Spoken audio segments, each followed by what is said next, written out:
আল্লাহ পাক রব্বুল আলামিন তার কুদরত জাহির করার জন্য, আল্লাহ পাক রব্বুল আলামিন যে তাওয়াবুন, যিনি তওবা কবুলকারী, এই জিনিসটা প্রকাশ করার জন্য, নামের সিফত প্রকাশ করার জন্য এই প্রশস্ত জমিনটাকে আল্লাহ পাক রব্বুল আলামিন সংকুচিত করে দিলেন। সুবহানাল্লাহ। এই প্রশস্ত জমিনটাকে আল্লাহ তাআলা সংকীর্ণ করে দিলেন। ফেরেশতারা মাপ দিয়ে দেখে বান্দা জান্নাতের দিকে, আল্লাহর ওলির বাড়ির দিকে অনেক অগ্রসর হয়ে গেল, আর যে তার বাড়ির থেকে অনুসন্ধান হচ্ছিল ওই রাস্তাটা অনেক দূরে চলে গেল। তার এই মাফামাফি দেখে ফেরেশতারা দেখে সে অনেক জান্নাতের দিকে অগ্রসর। আল্লাহ পাক রব্বুল আলামিন ওই বান্দাটাকে পর্যন্ত মাফ করে দিয়েছেন। সুবহানাল্লাহ।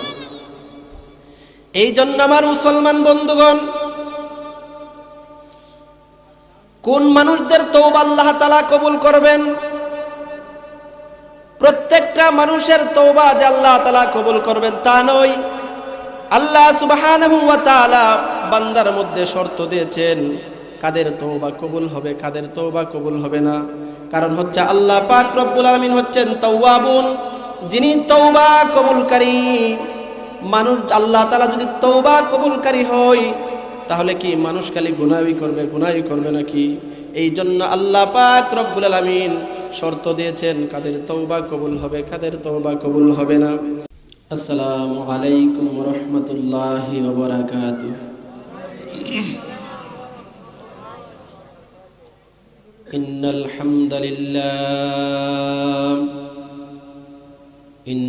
হামদালিল্লাহি নাহমাদুহু ওয়া নাস্তাঈনুহু ওয়া নাস্তাগফিরুহু ওয়া নু'মিনু বিহি ওয়া নাতাওয়াক্কালু আলাইহি ওয়া নাউযু বিল্লাহি মিন শুরুরি আনফুসিনা ওয়া মিন সাইয়্যাতি আ'মালিনা মান ইয়াহদিহিল্লাহু ফালা মুদিল্লা লাহু ওয়া মান يضلله فلا هادي له ونشهد أن لا إله إلا الله وحده لا شريك له ونشهد أن سيدنا وسندنا وحبيبنا وطبيبنا ومحبوبنا ومرشدنا ومولانا محمدا عبده ورسوله. أما بعد فأعوذ بالله من الشيطان الرجيم. بسم الله الرحمن الرحيم.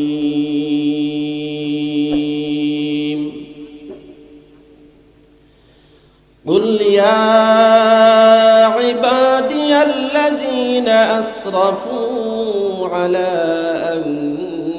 أنفسهم لا تقنطوا من رحمة الله إن الله يغفر الذنوب جميعا إنه هو الغفور الرحيم. وقال الله تعالى في آية أخرى إنما التوبة على الله للذين يعملون السوء بجهالة ثم يتوبون من قريب فأولئك يتوب الله عليهم وكان الله عليما حكيما. وقال الله تعالى في شان حبيبه ومحبوبه آمرا ومخبرا إن الله وملائكته يصلون على النبي يا أيها الذين آمنوا صلوا عليه وسلموا تسليما شكرا درشر پر اللهم صل على محمد وعلى آل محمد كما صليت على إبراهيم وعلى آل إبراهيم إنك حميد مجيد اللهم بارك على محمد وعلى آل محمد كما باركت على إبراهيم وعلى آل إبراهيم إنك حميد مجيد كريم السجايا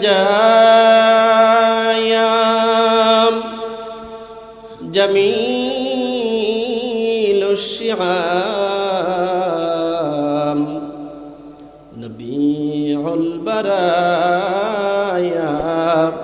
شفيع الأمم بلغ العلا بكماله كشف الدجى بجماله حسنت جميع خصاله صلوا عليه وعليه سلموا يا قوم بل صلوا على صدر الأمين مصطفى ما جاء إلا رحمة للعالمين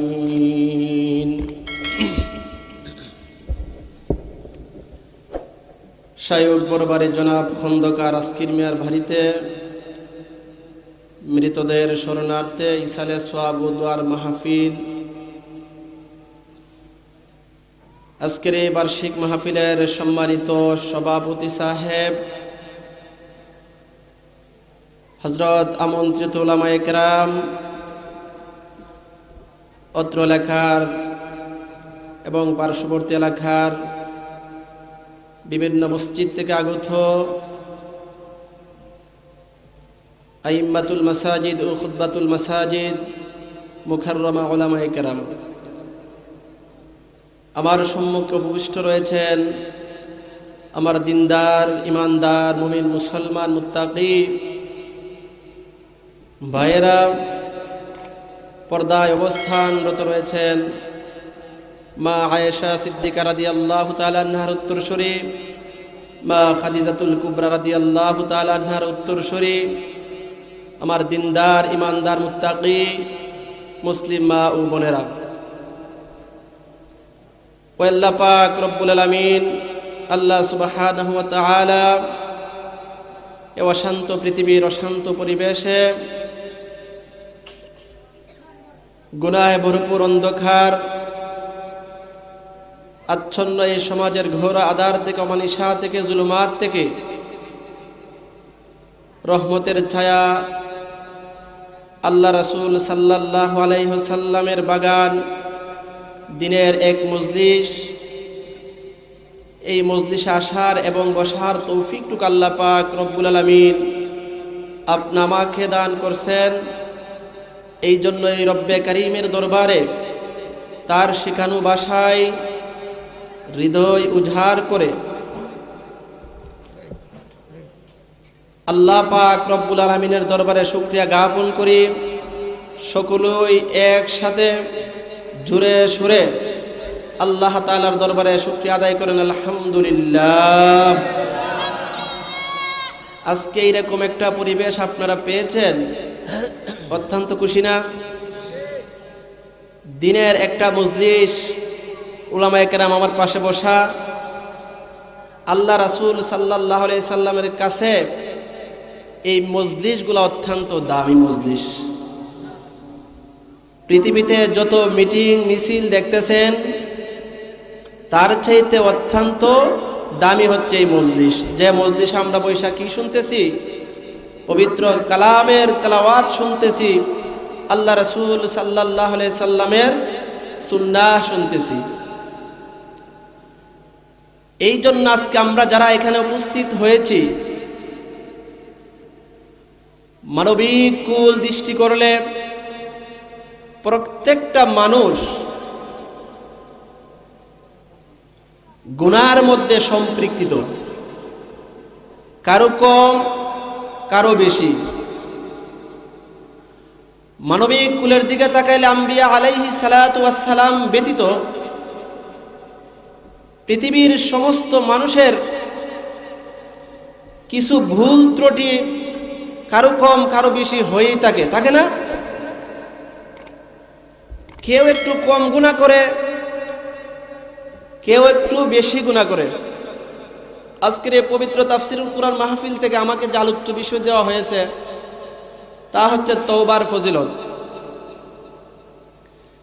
আমি আপনাদের খেদমতে পবিত্র কুরআনুল কারীমের 4 নম্বর পারা 19 নম্বর পৃষ্ঠা সূরাতুন নিসার 16 নম্বর আয়াতে কারিমা তেলাওয়াত করেছি। এই আয়াতকে সামনে রেখে ইনশাআল্লাহ আপনাদের সম্মুখে কিছু কথা আলোকপাত করার চেষ্টা করব, যদি আল্লাহ পাক রব্বুল আলামিন আমাকে তৌফিক দান করেন।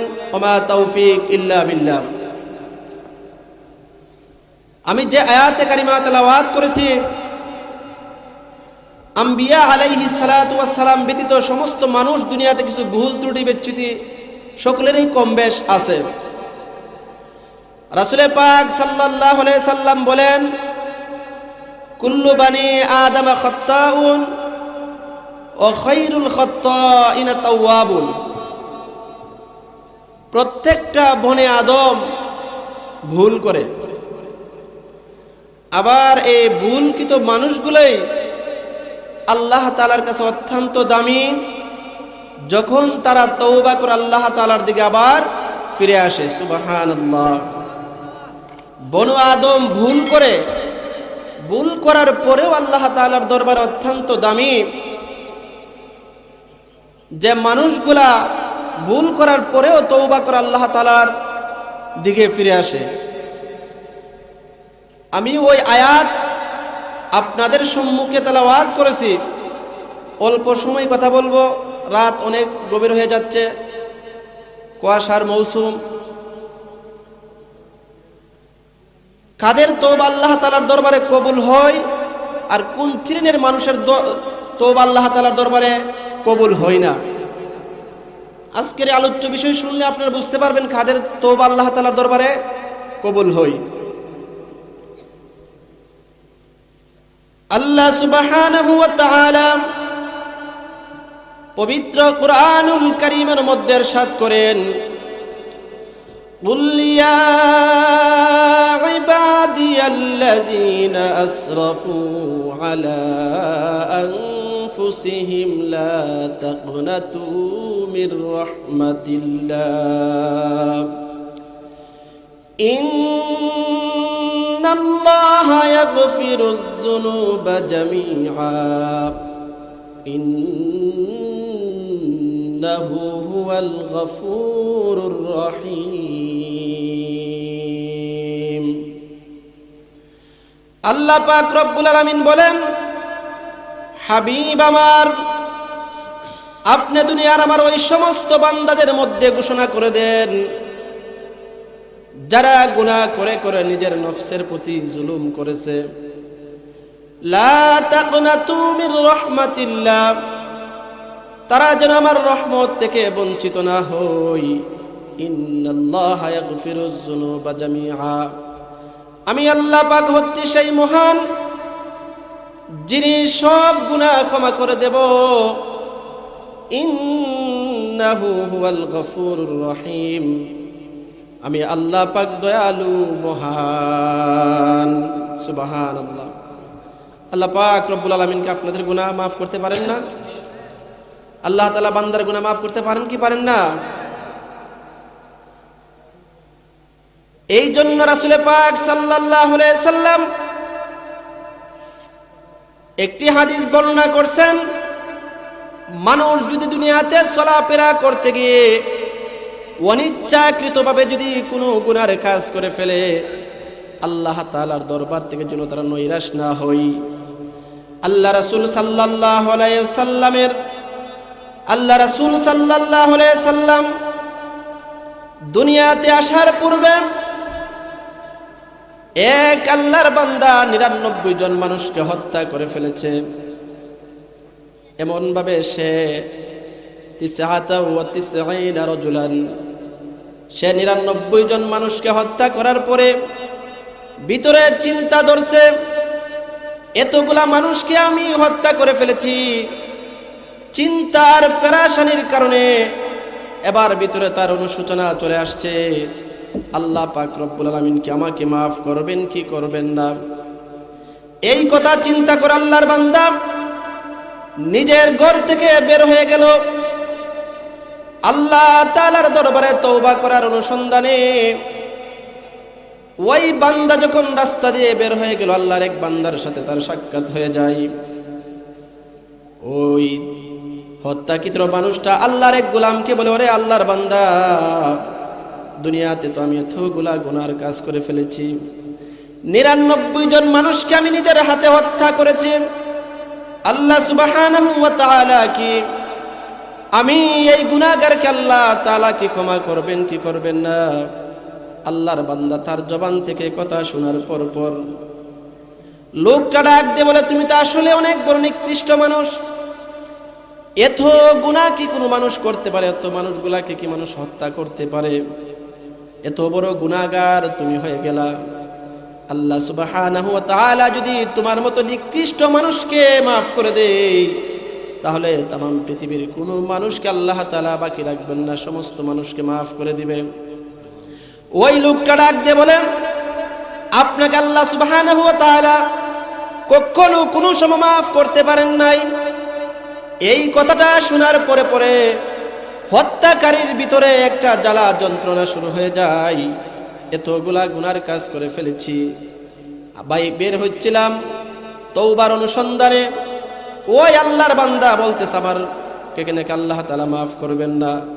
এই কথা শোনার পরে তার ভিতরে একটা অনুশোচনা চলে আসছে, আমি তো আসলেই অনেক বড় গুনাহগার। এই কথাটা বলার পরে ওই লোকটাকে সে নিজের হাতে হত্যা করে ফেলে। এবারে ১০০ হত্যা তার পূর্ণ হয়ে যায়। সঙ্গে সঙ্গে আবার রাস্তায় দিয়ে দৌড়াচ্ছে তওবার অনুসন্ধানে। রাস্তার মধ্যে প্রতিমধ্যে আরেকজন বান্দার সাথে যার সাক্ষাৎ হয়ে যায়, গিয়ে বলে, ওরে আল্লাহর বান্দা, আমি তো দুনিয়াতে এতগুলা গুনার কাজ করে ফেলেছি, ১০০ মানুষকে নিজের হাতে হত্যা করলাম, আল্লাহ সুবহানাহু ওয়া তাআলা কি আমাকে মাফ করবেন কি করবেন না? ওই লোকটা ডাক দিয়ে বলে, আরে যুবক শুনো, ওই যে পার্শ্বের এলাকার মধ্যে একজন বড় আল্লাহর ওলি আছে, তুমি তার দরবারে যাও, তার কাছে গিয়ে তওবা করো। আল্লাহ সুবহানাহু ওয়া তাআলা তওবার দরজা এখনো পর্যন্ত বান্দার জন্য খোলা রাখছে, তোমাকে আল্লাহ তাআলা মাফ করে দিতে পারেন। এই অবস্থায় সে আবার ওই আল্লাহর ওলির বাড়ির দিকে যখন যাইতেছিলেন, এমন অবস্থা আল্লাহ পাক রব্বুল আলামিন হযরতে আজরাইল আলাইহিস সালাতু ওয়াস সালামকে পাঠান। মালাকুল মউত আইসা তার রূহটা কবজ করে নিয়ে যায়। মালাকুল মউত যখন তার রূহ নিয়ে যায়, জান্নাতের ফেরেশতারা জাহান্নামের ফেরেশতারা তার আত্মাটাকে নিয়ে রূহটাকে নিয়ে টানা হেঁচড়া শুরু করে দেয়। জান্নাতের ফেরেশতারা তার রূহটাকে জান্নাতের দিকে টানে, জাহান্নামের ফেরেশতারা তার রূহটাকে জাহান্নামের দিকে টানে। এই টানা হেঁচড়া দেখে আল্লাহ পাক রব্বুল আলামিন ফেরেশতাদেরকে ডাক দিয়ে বলেন, ও আমার ফেরেশতারা, দুনিয়ার মধ্যে তোমরা টানা হেঁচড়া কেন করতেছো? ওই বান্দার রূহ নিয়ে তোমরা দুনিয়াতে কেন টানা হেঁচড়া করতেছো? জাহান্নামের ফেরেশতারা আল্লাহ পাক রব্বুল আলামিনের কাছে ডাক দিয়ে বলে, এ রব্বে কারীম, আপনি শুনেন, ওই জাল্লার বান্দা ১০০ মানুষকে নিজের হাতে সে হত্যা করেছে, সে তো কোনোদিন জান্নাতি হতে পারে না, তার ঠিকানা হবে জান্নাত, আর তার ঠিকানা হবে জাহান্নাম। আর জান্নাতের ফেরেশতারা ডাক দিয়ে বলে, রব্বে কারীম, এই জাল্লার বান্দাটা ১০০ মানুষকে তার নিজের হাতে হত্যা করেছে, যখন তার ভিতরে অনুশোচনা চলে আসছে, সে যখন লজ্জিত হয়ে গেল, তার ভিতরে অনুতপ্ত হয়ে গেল, এই অবস্থা তার ভিতরে জাহান্নামের বই চলে আসছে। এক আল্লাহর ওলির দরবারে গিয়েছিলেন তওবা করার জন্য। এই মুহূর্তে মালাকুল মউত তার মধ্যে চলে আসছে, তখন তো সে তওবা করতে পারেন নাই।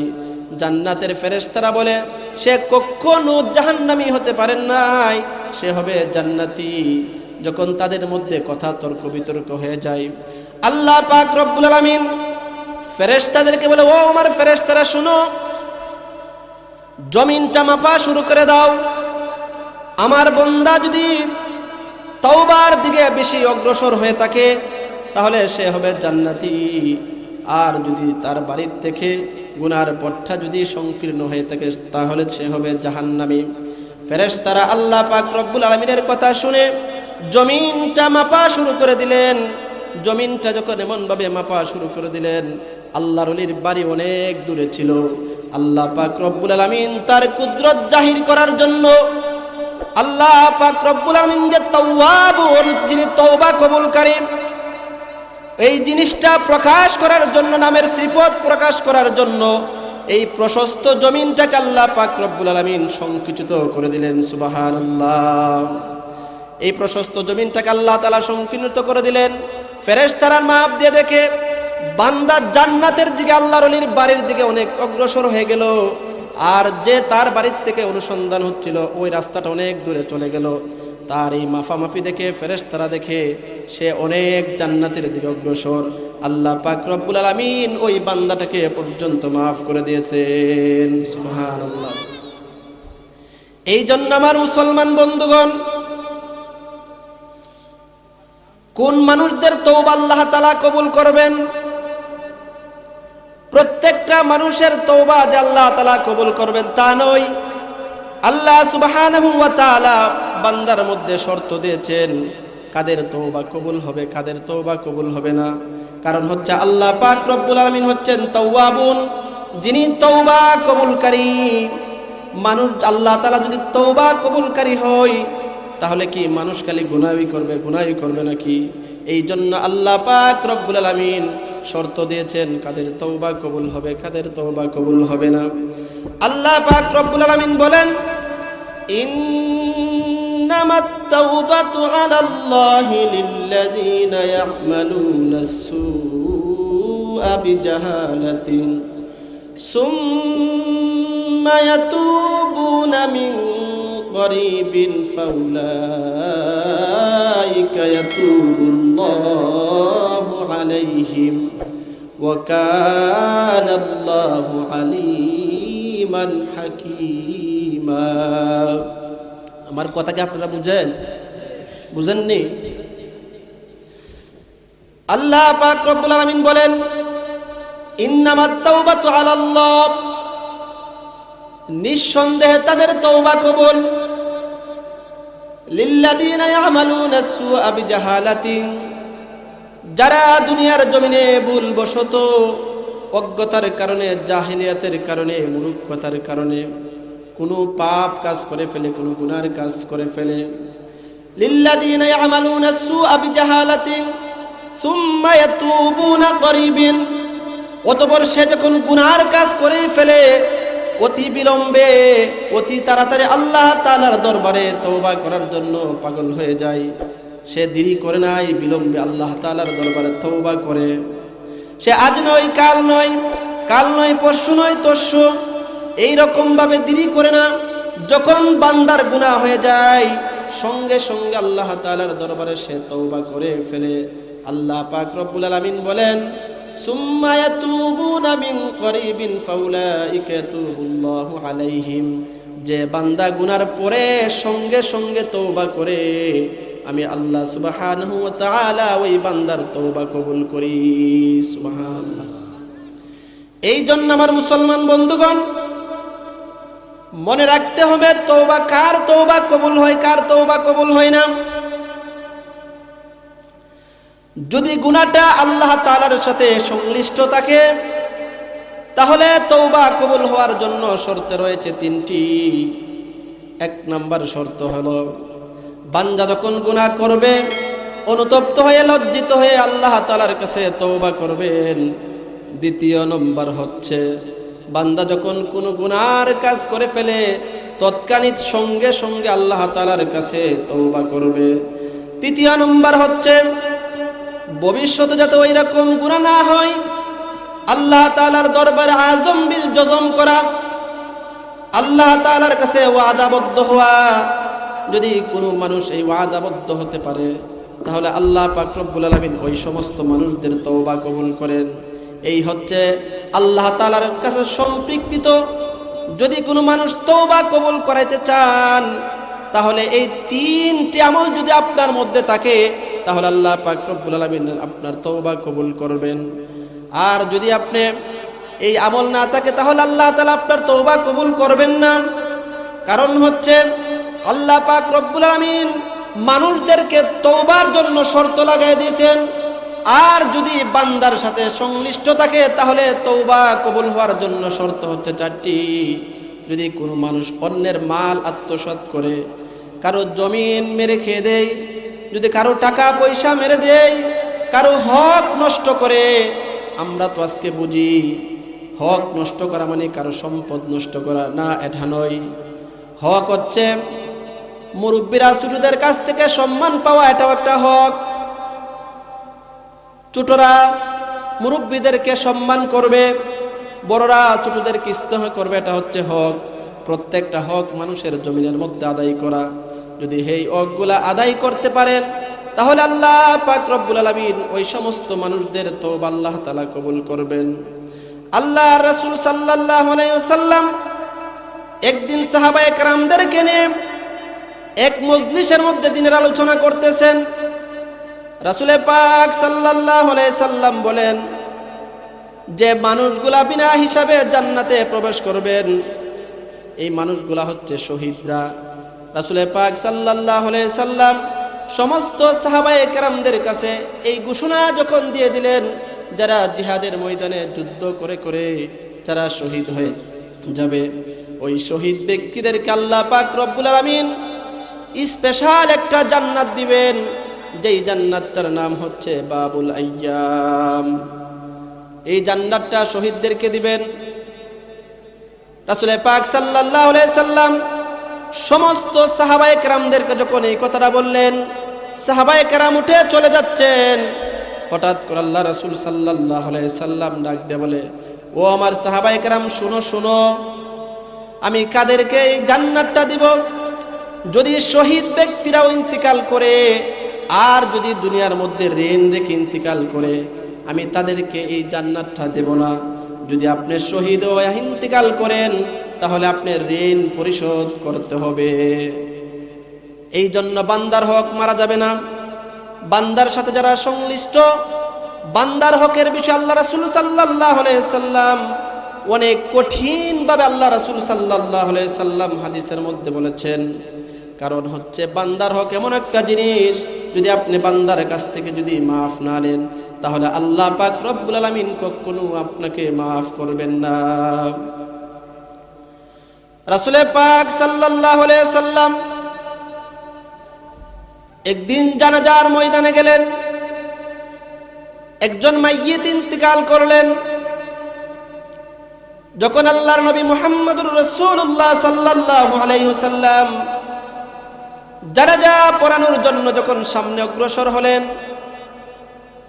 তখন সমস্ত সাহাবায়ে কেরামদেরকে আল্লাহ রাসূল সাল্লাল্লাহু আলাইহি সাল্লাম বলেন, ও আমার সাহাবায়ে কেরাম শুনো, এই যে আজকে মাইয়িতের লাশের জানাজা তোমরা করতে আসছো, এই মানুষটার কি দুনিয়ার জমিনে কোনো ঋণ ছিল? কিছু সংখ্যক সাহাবায়ে কেরাম ডাক দিয়ে বলে, ওগো আল্লাহর নবী, তার কিছু টাকা ঋণ রয়ে গেল। নবীজি মুহাম্মদুর রাসূলুল্লাহ সাল্লাল্লাহু আলাইহি সাল্লাম বলেন, আমি তার জানাজা পড়াবো না, ঋণগ্রস্ত ব্যক্তির জানাজা আমি পড়াবো না। সমস্ত সাহাবায়ে কেরাম দাঁড়ায় রইলেন। আল্লাহ রাসূল সাল্লাল্লাহু আলাইহি সাল্লামের জীবদ্দশায় কোনো মানুষ রাসূল সাল্লাল্লাহু আলাইহি সাল্লামের জীবদ্দশায় জানাজা পড়াইতে পারেন নাই।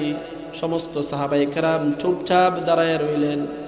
একজন সাহাবী ডাক দিয়ে বলে, আল্লাহর রাসূল, আমি ওই বান্দার ঋণটা পরিশোধ করে দেব, আপনি তার জানাজাটা পড়ান। ওই কথা শোনার সঙ্গে সঙ্গে রাসূল করিম সাল্লাল্লাহু আলাইহি ওয়াসাল্লাম এই বান্দার জানাজাটা পড়াইলেন।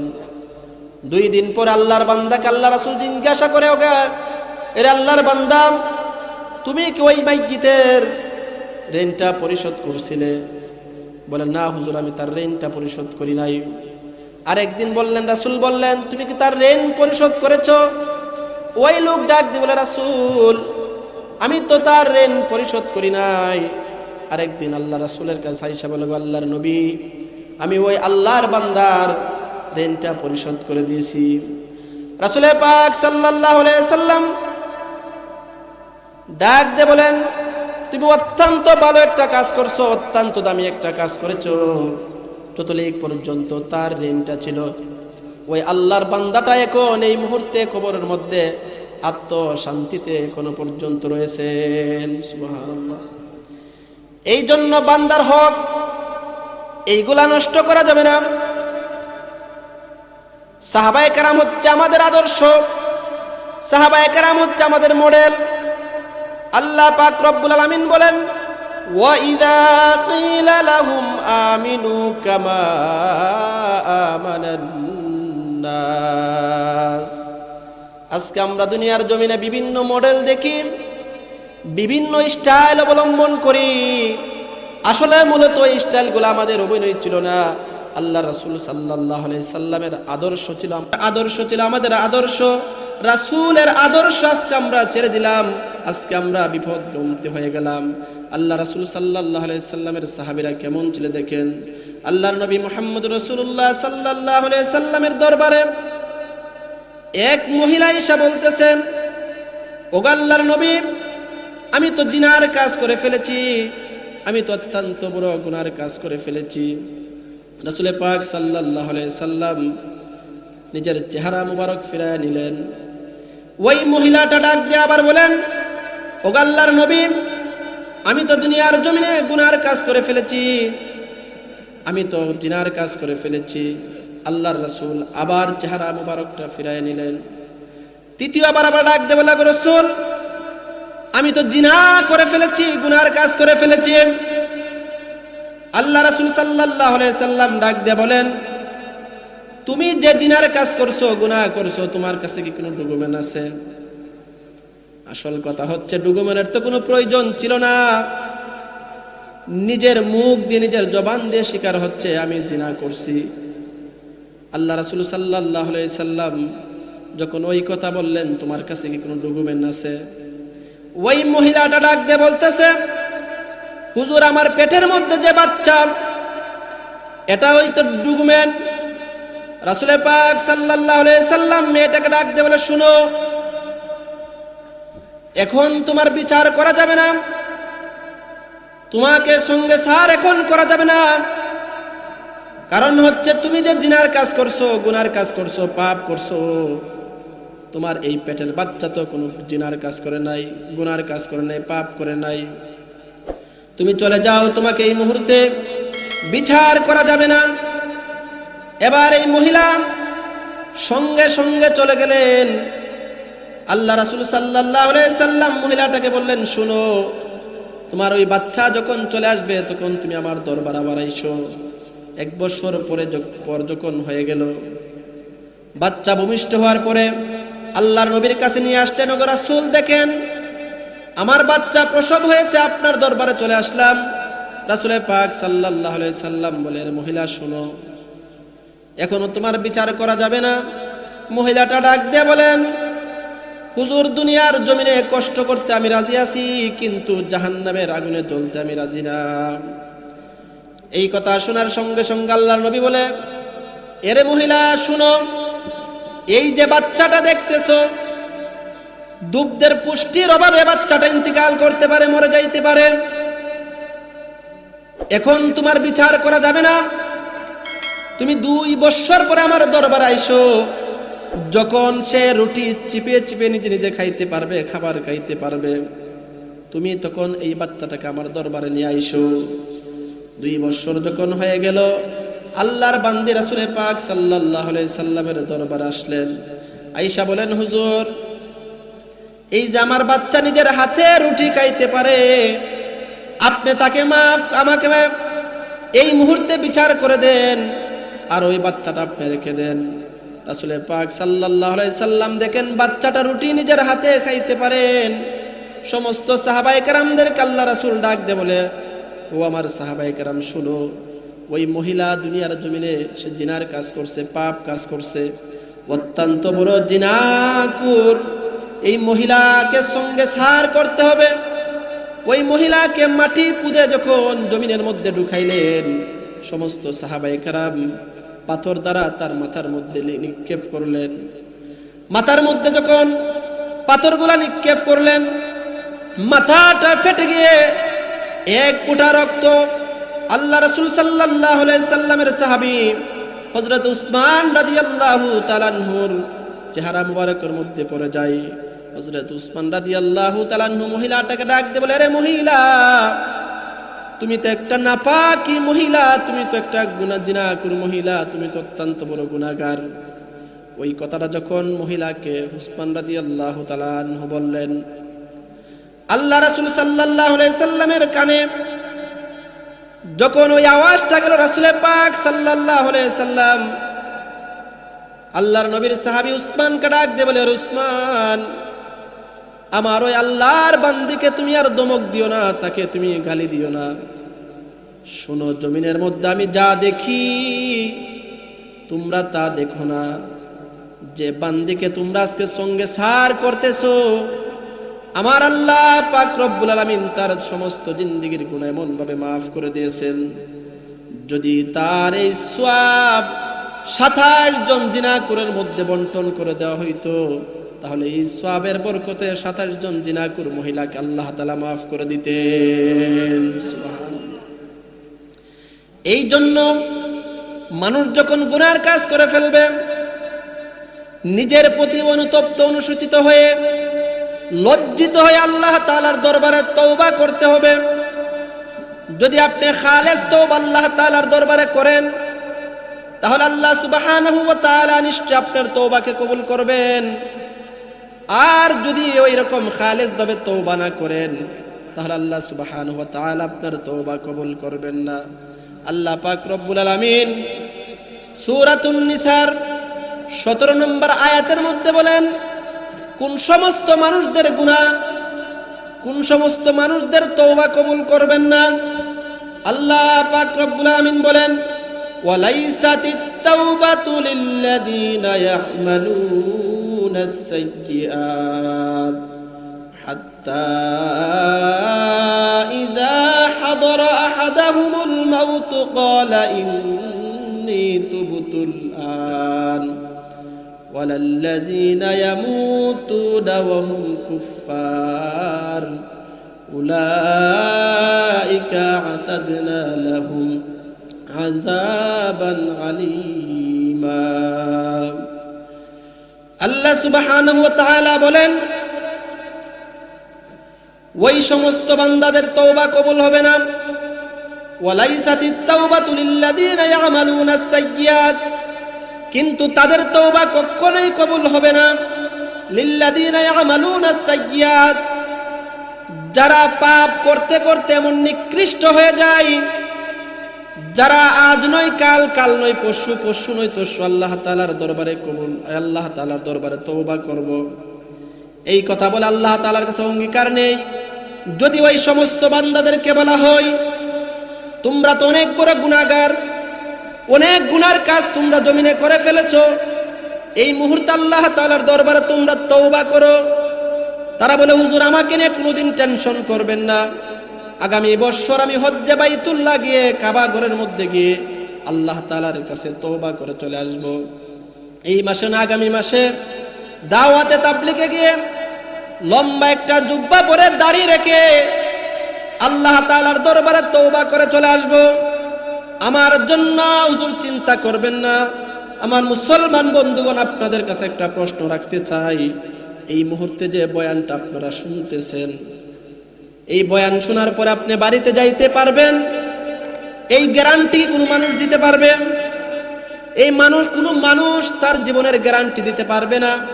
যেই সমস্ত মানুষগুলো আজকে বুখামতি অবস্থায় দুনিয়ার মধ্যে পড়ে আছেন, আজ নয় কাল নয়, কাল নয় পরশু আল্লাহ তাআলার দরবারে তওবা করব।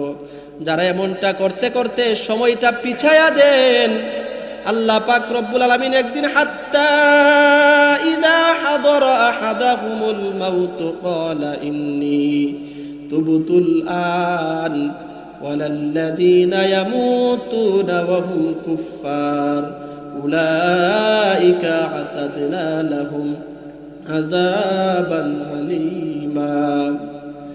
যখন তারা এইভাবে সময়টা পিছায় দেয়, আল্লাহ পাক রব্বুল আলামিন তখন তাদের কাছে হাত্তা ইযা হাদারা আহাদাহুমুল মাউত, যখন তাদের সামনে যখন মালাকুল মাউত উপস্থিত হয়ে যায়, আজরাইল আলাইহিস সালাতু ওয়াস সালাম যখন তাদের সম্মুখে এসে যায়, তারা আজরাইলকে দেখে সঙ্গে সঙ্গে ক্বালা ইন্নী তুবতুল আন, তারা তখন আল্লাহ তাআলার দরবারে তওবা করে। যখন তাদের গড়গড়া শুরু হয়ে যায়, তখন তারা আল্লাহ তাআলার দরবারে তওবা করে। ওই সমস্ত বান্দাদের তওবা আল্লাহ তাআলা কখনোই কবুল করেন না, কখনোই তাদের তওবা গ্রহণযোগ্য হবে না। ওয়ালাল্লাযীনা ইয়ামুতুনা ওয়া হুম কুফফার, যারা আল্লাহ তাআলার সাথে কুফর করে, শিরিক করে, যে মানুষগুলা কাফের অবস্থায় ইন্তিকাল করে, তাদের তওবা আল্লাহ তাআলা কবুল করেন না। উলাইকা আ'তাদনা লাহুম আযাবান আলীমা, ওই সমস্ত বান্দাদের জন্য আল্লাহ পাক রব্বুল আলামিন রেখেছেন কঠিন যন্ত্রণাদায়ক শাস্তি। নাউযুবিল্লাহি মিন যালিক। আপনাদের সম্মুখে যে তওবা সংক্রান্ত কিছু কথাবার্তা বলছি, তওবা কবুল হওয়ার জন্য 3টা বান্দার সাথে যদি সংশ্লিষ্ট থাকে তাহলে 4টা, যদি 3টা শর্ত মেনে আল্লাহ তাআলার দরবারে আপনি তওবা করেন, নিশ্চয়ই আল্লাহ পাক রব্বুল আলামিন দুনিয়াতে ওই সমস্ত মানুষের তওবা আল্লাহ তাআলা কি করবেন? কবুল করবেন। আর যদি সময়টা অতিবাহিত করতে করতে আজ নয় কাল নয় পরশু তওবা করব, তাহলে আল্লাহ তাআলা আপনার তওবাটা কি করবেন না? কবুল করবেন না। আল্লাহ পাক রব্বুল আলামিন আমাদের সকলকেই এই কথাগুলোর উপর আমল করার তৌফিক দান করুক। সকলে বলেন আমিন। ওয়া আখিরু দাওয়ানা আলহামদুলিল্লাহি রাব্বিল আলামিন। আসসালামু আলাইকুম ওয়া রাহমাতুল্লাহি ওয়া বারাকাতুহু। হুজুরের পরবর্তী ওয়াজ আসিতেছে আমাদের ইউটিউব চ্যানেলে, তাই সাবস্ক্রাইব করে সাথেই থাকুন।